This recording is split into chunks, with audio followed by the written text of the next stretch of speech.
Today's topic is hypertension in pregnancy, hypertensive disorders in pregnancy. So when we look at hypertension, the blood pressure should be more than or equal to 140 by 90 mmHg. This should be measured on 2 occasions. With how much gap? With 4 hours apart. So if this is the measurement, it should be done in correct position with all the protocols with sphygmomanometers. The blood pressure should be 140 by 90 mmHg. The duration at which it is measured, if it is less than 20 weeks of pregnancy or more than 20 weeks of pregnancy. If it is less than 20 weeks, it is more likely chronic hypertension even before pregnancy, because pregnancy induced hypertension is very unlikely to come in the first trimester, whereas if it is after 20 weeks, after diagnosed after 20 weeks, it is most probably pregnancy induced hypertension, PIH. So will this persist after pregnancy? Yes, in chronic hypertension before pregnancy it will also persist. It will persist even after 12 weeks and after 12 weeks of delivery, whereas this doesn't persist.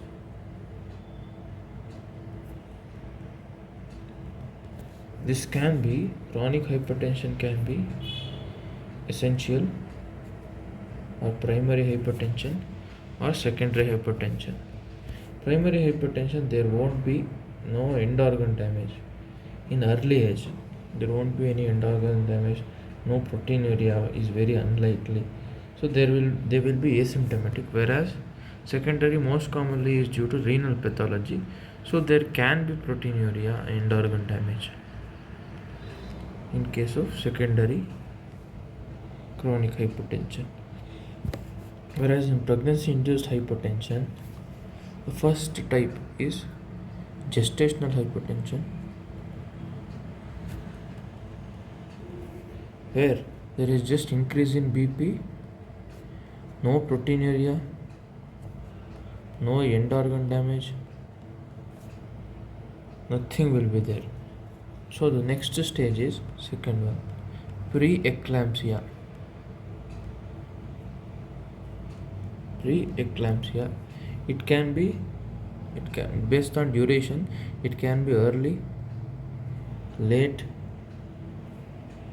at term, that is 20 to 34 weeks, 34 to 37 weeks, more than 37 weeks, like this. This is duration. Whereas based on severity, preeclampsia can be of two types, mild type, severe type. Mild type is almost equal to gestational hypertension type, but there will be increased BP 140 by 90, plus there will be proteinuria. Whereas in severe, the blood pressure may be more than or equal to 160 by 110 mmHg with or without proteinuria, but definitely with end organ damage. Okay. What do you mean by proteinuria here? So the proteinuria is it should be measured in urine dipstick test. In urine dipstick it should be more than +1, more than or equal to +1. So this is the investigation of choice, whereas gold standard test is 24 hours urine, 24-hour urine protein calculation. That should be more than 300 milligram. This is called proteinuria. Okay. Next, in the end organ damage, means it can be brain, cerebral ischemia, liver, it can be kidney, there will be increased serum creatinine, it can be heart failure, it can be disseminated intravascular coagulation. All these are suggestive of end organ damage. Okay. Next, this is also called, the severe form of preeclampsia is also called impending eclampsia. That means it is a short sign that next eclampsia is going to happen. It occurs just before eclampsia. Then what is eclampsia? All these features along with generalized tonic clonic seizures. Tonic clonic seizures is called as eclampsia. It is associated with headache, severe headache, visual symptoms, etc. Okay, this eclampsia occurs very late in the term of pregnancy. That is, it can be of three types: antepartum, intrapartum, postpartum, but within 48 hours.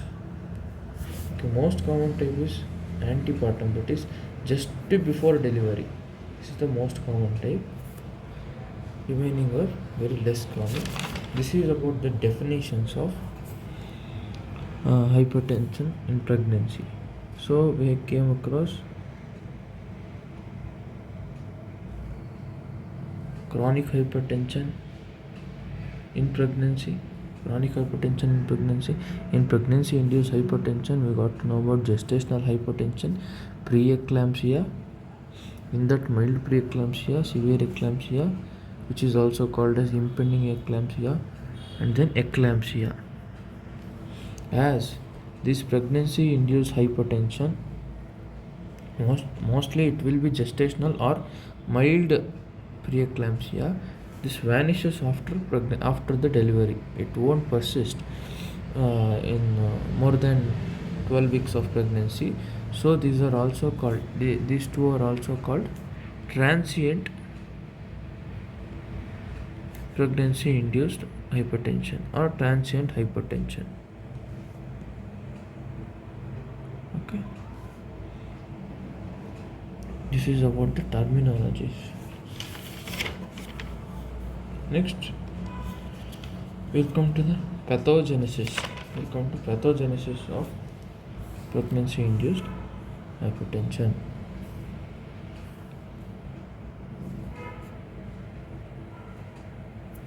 If we come to pathogenesis, first we'll see the normal uterus in non-pregnant woman, normal non-pregnant woman, then normal pregnant woman with placenta. Okay, we'll see these two uterus. In here, this will be uterus, this will be endometrium, right? If we divide, this will be endometrium, this will be myometrium. There will be spiral arteries in endometrium and myometrium, normally like this. These undergo vasoconstriction due to prostacyclin. During menstruation, endometrial necrosis occurs, then blood shedding occurs. Next, let us see the uterus of pregnant woman.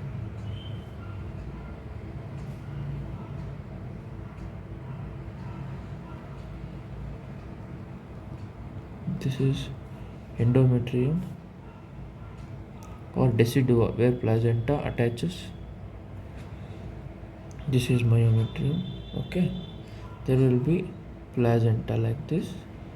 Okay, let us write in another color. There will be placenta like this. Cord will be attached to the baby. Okay, here this placenta maternal surface will be having trophoblast, cytotrophoblast and syncytiotrophoblast.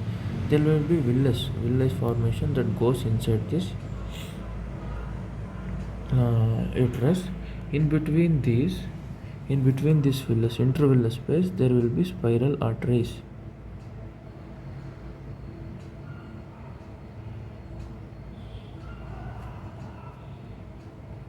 Okay, what happens here is the cytotrophoblastic cells in the intervillous space, which is also called as extravillous cytotrophoblast, because it is outside the villus. So extravillous cytotrophoblast will invade the endometrium and myometrium. It will invade endometrium and myometrium, and it will replaces the endothelium of the spiral arteries. Okay, like this. The endothelium of spiral arteries will be replaced by these epithelial cells or extravillous cytotrophoblast. Hence, the name of this extracytotrophoblast is also called as endovascular cytotrophoblast. Up till myometrium, it is invaded up till myometrium. So, what happens? Extravillous cytotrophoblast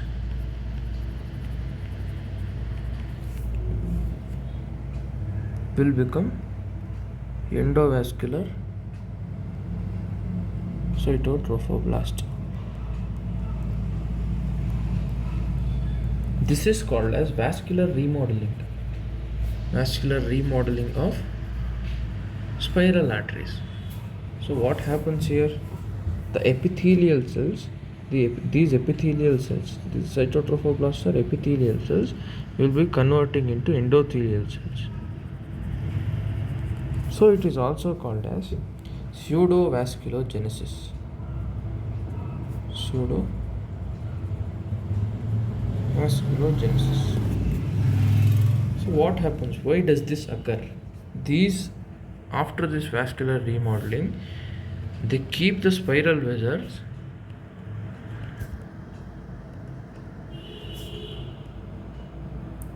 large and tortuous. Therefore, there will be low resistance. These vessels will be of low resistant vessel types. Okay. So there will be of two phases. In first phase up to 20 weeks, up to 12 weeks. In first phase up to 12 weeks, it will invade only endometrium. It invades endometrium or decidua. In second phase, it will invade up to 20 weeks, which invades myometrium. Both should be invaded. Okay.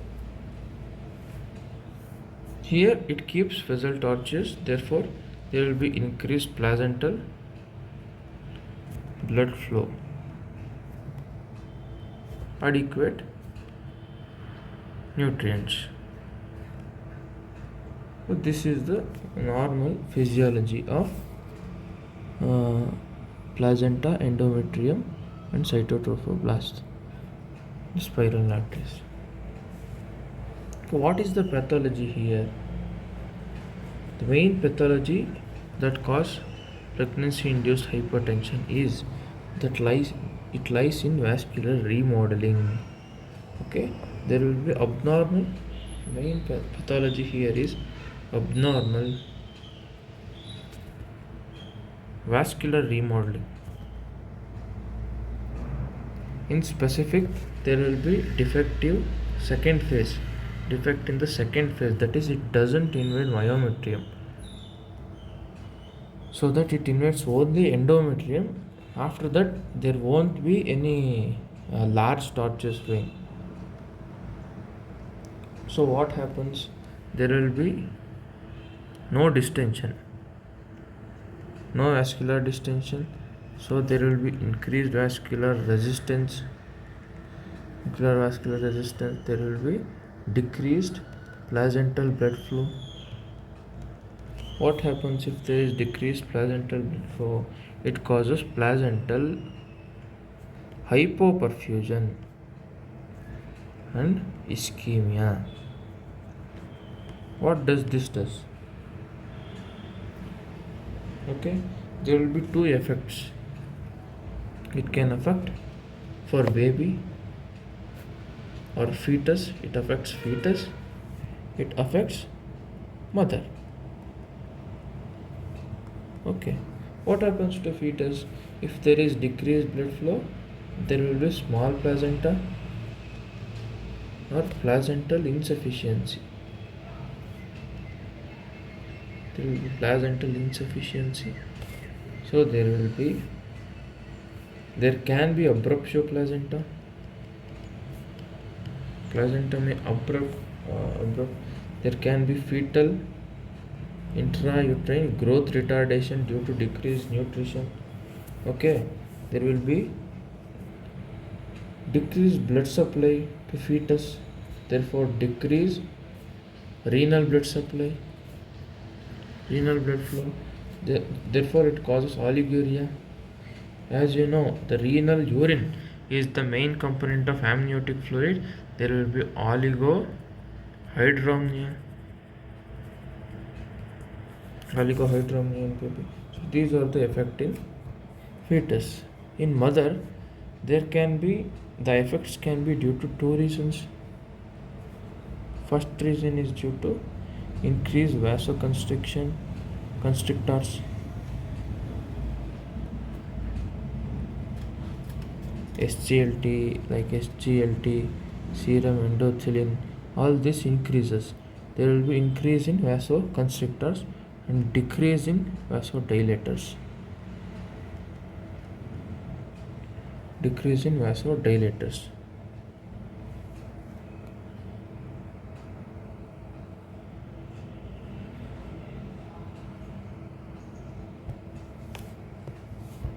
Okay. So what is this? The increased vasoconstriction, decreased vasodilators like VEGF, vascular endothelial growth factors, nitric oxide, all this will be decreased. So this causes hypertension. There will be increased blood pressure. On the other side, this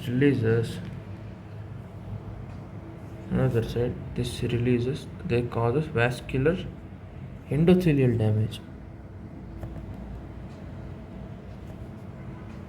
Endothelium of the vessels, mother vasculature will be damaged. Why does this occur? Due to release of inflammatory cytokines from placenta.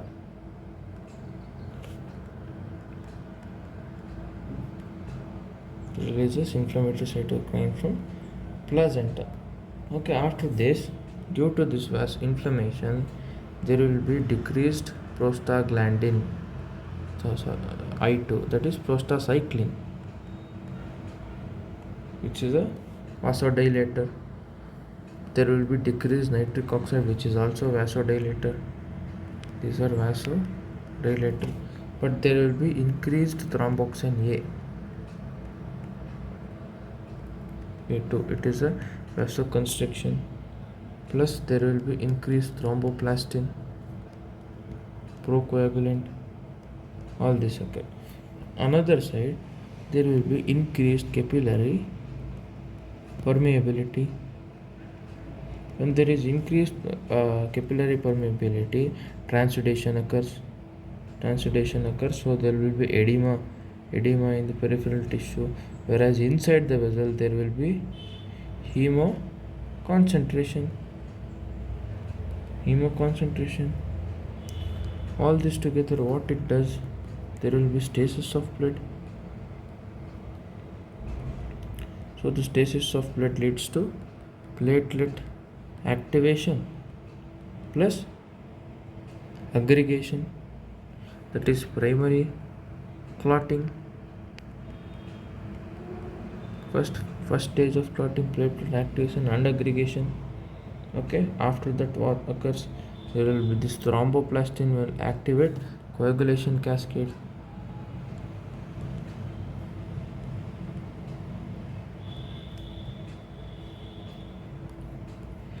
So due to this platelet aggregation, the first sign in the blood investigation will be thrombocytopenia. There will be decreased platelet count. It will be less than 1 lakh platelet count. Whereas what does this coagulation does? It causes intravascular coagulation. It is also called disseminated intravascular coagulation, that is thrombosis. This may dislodge and form embolism. This embolism may go to different end arteries and may cause end organ damage. For example, it can go to kidney due to vasoconstriction effect plus emboli. It may cause acute tubular necrosis. Okay, there will be vasoconstriction, decreased blood flow. There can be oliguria. Even in mother, there can be increased serum creatinine, that is more than 1.1 milligram per deciliter. There can be increased serum urea level, increased serum uric acid level. All this occurs in case of kidney injury.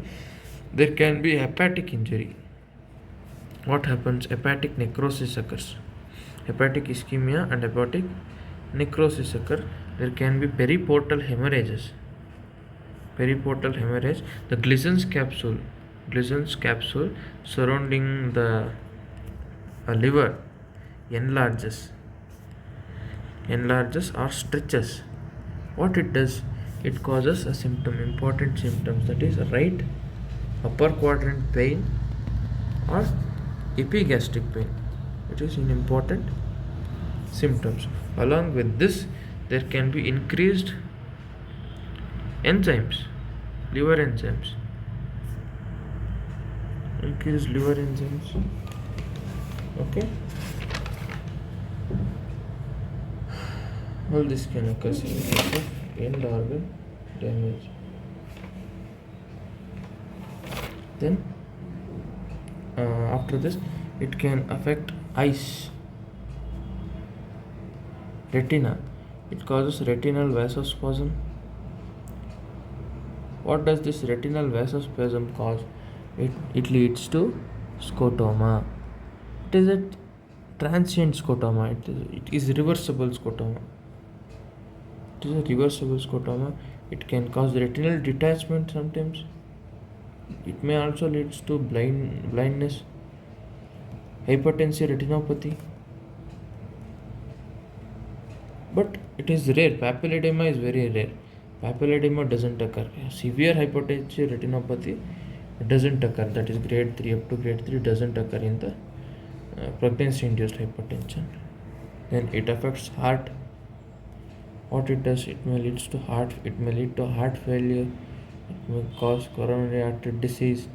It may cause pulmonary thromboembolism. It may cause pulmonary edema.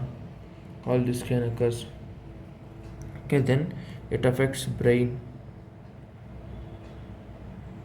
What happens in brain? It leads to cerebral ischemia, hemorrhages, then edema surrounding cerebral tissue. All this can occur. Okay, these are the reasons this may lead to seizures. The cerebral cortex irritation may lead to seizures, which is called as eclampsia. That is the pathogenesis of eclampsia. Okay. So this is about pathogenesis you have learnt here. That is only about the pathogenesis. And if we come to the factors or etiology which leads to this abnormal vascular remodeling, what is the etiology? It is thought that there are mainly 4 etiologies. First one is immunological. Etiology. What do you mean by immunological etiology?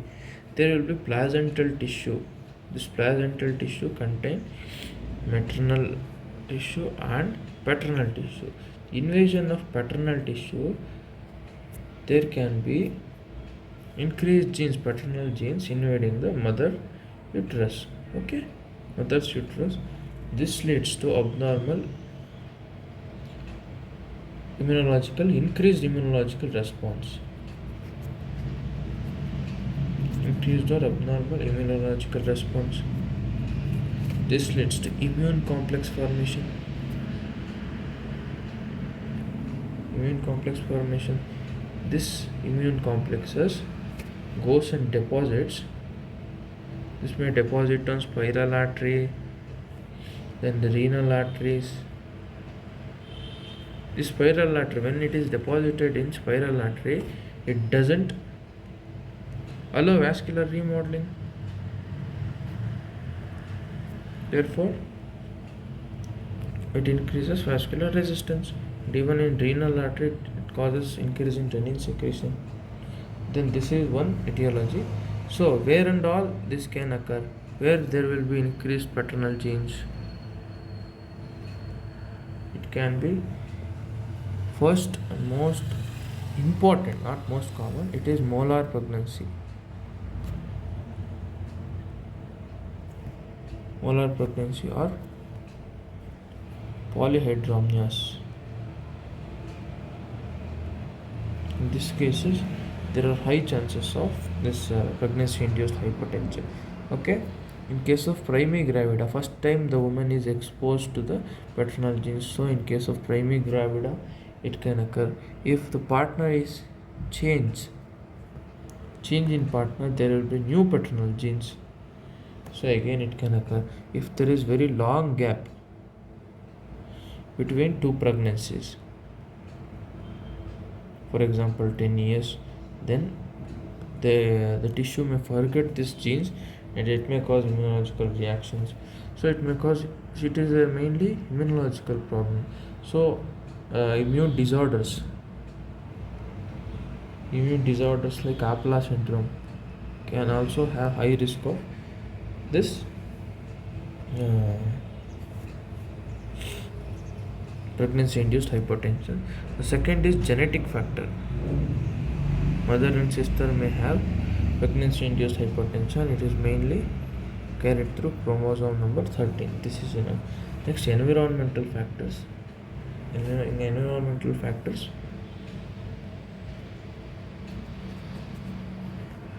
it may be due to decreased calcium intake.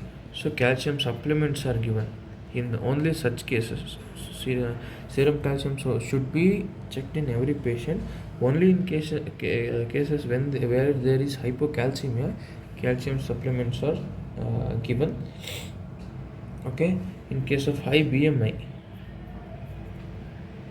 or obesity, obese people have high risk of this one, pregnancy induced hypertension. In case of in vitro fertilization with donor's egg, in such cases there can be pregnancy induced hypertension.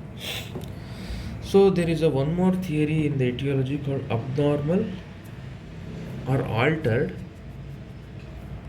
vascular reactivity. What is this altered vascular reactivity? Okay, there is a decreased renal perfusion of both mother and baby. Okay, so there will be increased renin secretion.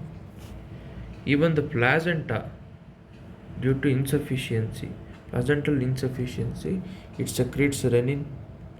What happens? There will be increased renin. This leads to renin angiotensin cascade and it increases angiotensinogen. Okay, it is a vasoconstrictor. Plus, along with this, what happens? There will be decreased prostacyclin, which is a vasodilator, which usually contracts this angiotensinogen in the renal or kidney. Due to this, there will be increased sensitivity to the angiotensin 1 receptor, AT1 receptor. which is a vasoconstrictor. 82 is vasodilator. This leads to severe vasoconstriction. Okay, this is about the etiology. So we have discussed about definitions, normal physiology, next pathogenesis, next etiology, next we'll discuss the investigations. Next video we'll discuss about management. If you come to investigations, what all you have to do? First you should check the BP by sphygmomanometer. Repeat after 4 hours, then it will be comfort. Then you check for proteinuria. For proteinuria, what you will do? You will do 3 tests. Urine dipstick test. Urine dipstick test, it will be more than or equal to +1. Then you will do second, you will do 24 hours. Urine protein excretion. 24-hour urine protein excretion, which is a gold standard. It will be more than 300 milligram. Then you will do third test for proteinuria is urine creatinine. Urine creatinine ratio. Creatinine is to protein ratio will be more than protein is to creatinine ratio. Urine protein is to creatinine ratio will be more than 0.3, more than or equal to 0.3. And third test will be urine microscopy. Okay, urine microscopy. There can be granular casts, pregnancy-induced hypotension due to proteinuria, or blood cast, RBC casts.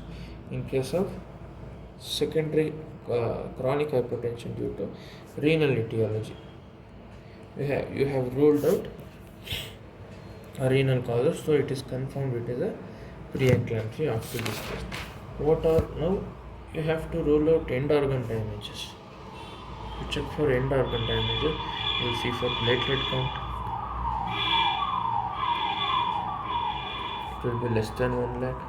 Then you will do liver function test.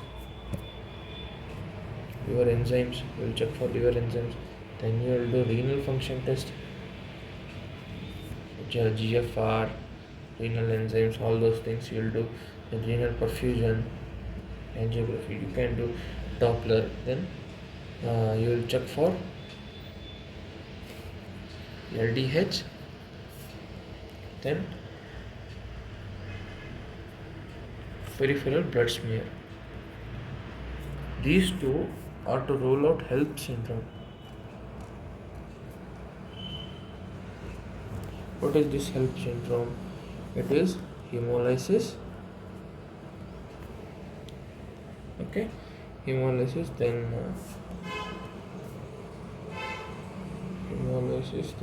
low platelet count, liver enzymes increase. These three included in HELLP syndrome. So there won't be hemolysis in pregnancy-induced hypertension. Okay. Based on this, we'll categorize the preeclampsia into mild or moderate cases. After this, you should check for fetal well-being. How you will check for fetal well-being? There are 2 tests for fetal well-being. One is NST, that is non-stress test. Then BPP. What is BPP? Biophysical